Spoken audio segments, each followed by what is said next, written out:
नीतीश कुमार के बेटे निशांत कुमार की ना कि बस पॉलिटिकल एंट्री होने वाली है, बल्कि उनका पॉलिटिकल हस्तक्षेप जो है वो भी शुरू हो गया है।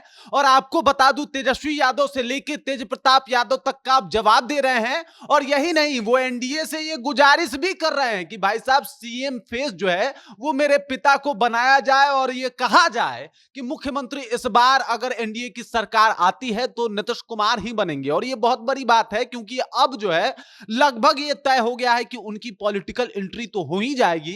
इसके अलावा उनको जेडीयू में नीतीश कुमार के बाद सबसे बड़ी जिम्मेदारी भी मिल सकती है।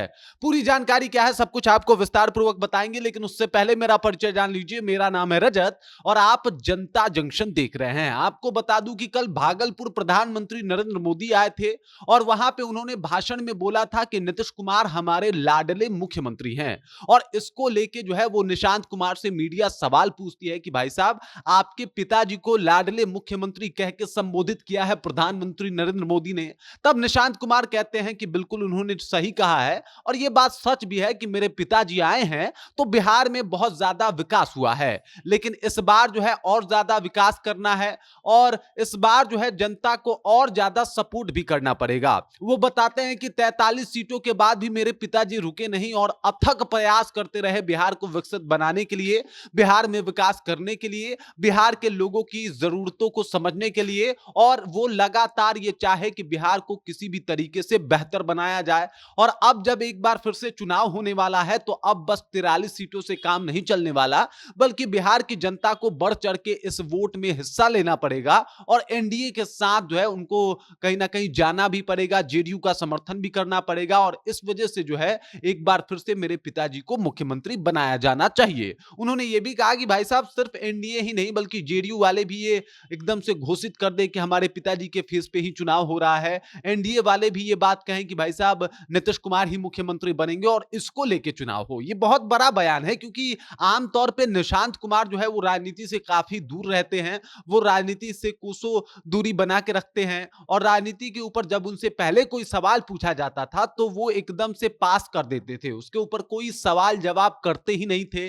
कई बार वो गुस्सा भी हो जाते थे, लेकिन अब वो गुस्सा नहीं हो रहे, बल्कि उनका राजनीति इंटरेस्ट जो है वो ये बता रहा है कि वो अपने नेताओं से अपील भी कर रहे हैं। कह रहे हैं कि हमारे नेताओं से भी मैं अपील करता हूं। अब ये हमारे नेता कौन है? जेडीयू के नेता। और हमारे नेताओं से अपील करने का मतलब कि वो चाहते हैं कि ऐसा हो। एक तौर पे आप समझ सकते हैं कि ऑर्डर देना टाइप, ये बात वो जो है कहीं ना कहीं लाने का प्रयास कर रहे हैं। वो काम जो कभी नीतीश कुमार जेडीयू में किया करते थे, नेताओं को ऑर्डर दिया करते थे, वो काम अब निशांत कुमार करने लगे हैं। और यही नहीं, निशांत कुमार ये कह रहे हैं कि भाई साहब, 43 सीटें बहुत कम थी, इस बार बिहार की जनता को और आगे आके और सपोर्ट करना पड़ेगा और वो भी नीतीश कुमार को जो है वो मुख्यमंत्री बनाना पड़ेगा। एनडीए को भी उनको सीएम फेस घोषित जो है वो कर देना चाहिए। उसके बाद तेज प्रताप यादव के ऊपर भी एकदम से बरसे।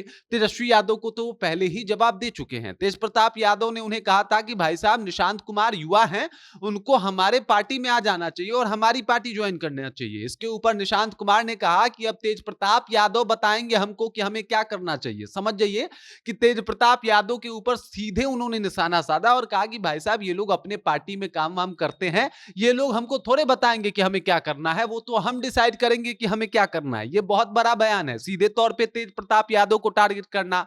इससे पहले तेजस्वी को लेकर सवाल पूछा गया था मीडिया के द्वारा कि भाई साहब, तेजस्वी यादव कह रहे हैं कि आपके पिताजी की तबीयत ठीक नहीं है। तब उन्होंने कहा कि तेजस्वी यादव कुछ भी बोल रहे हैं, मेरे पिताजी बिल्कुल फिट हैं, उनमें कोई कमी नहीं है और वो बिल्कुल बिहार को अच्छे तरीके से लीड कर सकते हैं, चला सकते हैं। ये तमाम बयान बता रहे हैं कि भाई साहब, राजनीति एंट्री के साथ साथ अब निशांत कुमार का पॉलिटिकल हस्तक्षेप जो है वो भी बढ़ने लगा है और वो भी बिहार विधानसभा चुनाव को लेकर एकदम से तैयार खड़े हैं। नीतीश कुमार के बाद वो हो सकता है जेडीयू का कमान भी संभाले। जेडीयू के तमाम नेताओं का ये बयान आया ही था कि भाई साहब, निशांत कुमार की एंट्री होनी चाहिए। निशांत कुमार प्रबुद्ध है, निशांत कुमार जो है वो जानकार हैं। और अब देख लीजिए, अब निशांत कुमार की एंट्री लगभग हो गई है, जहां पे वो तेज प्रताप यादव, तेजस्वी यादव को सीधे जवाब दे रहे हैं। एनडीए के नेताओं से ये अपील करते हुए दिखाई दे रहे हैं कि भाई साहब, सीएम फेस तो हमारे पिताजी ही बनेंगे। जेडीयू को ये आदेश, या यूं कह ले कि वो जेडीयू के नेताओं से कहते हुए नजर आ रहे हैं कि आप लोग भी एकदम से हमारे पिताजी के नीतियों को लोगों तक पहुंचाइए। और ये ऑर्डर के तौर पे देखा जा रहा है कि भाई निशांत कुमार का ये ऑर्डर है कि भाई साहब, उनके पिताजी के नीतियों को लोगों तक पहुंचाया जाए। और ये बात बता रहा है कि भाई साहब निशांत कुमार की जो है वो पॉलिटिकल एंट्री तो हो ही गई है और अब पॉलिटिकल हस्तक्षेप भी बढ़ने लगा है। बाकी इस खबर, इस जानकारी को लेके, निशांत कुमार के बयान को लेके आप क्या सोचते हैं? आपके ज़हन में क्या कुछ चल रहा है? कृपया कमेंट कीजिए और अपना विचार हम तक पहुंचा दीजिएगा। बाकी आप देख रहे हैं जनता जंक्शन और मेरा नाम रजत है।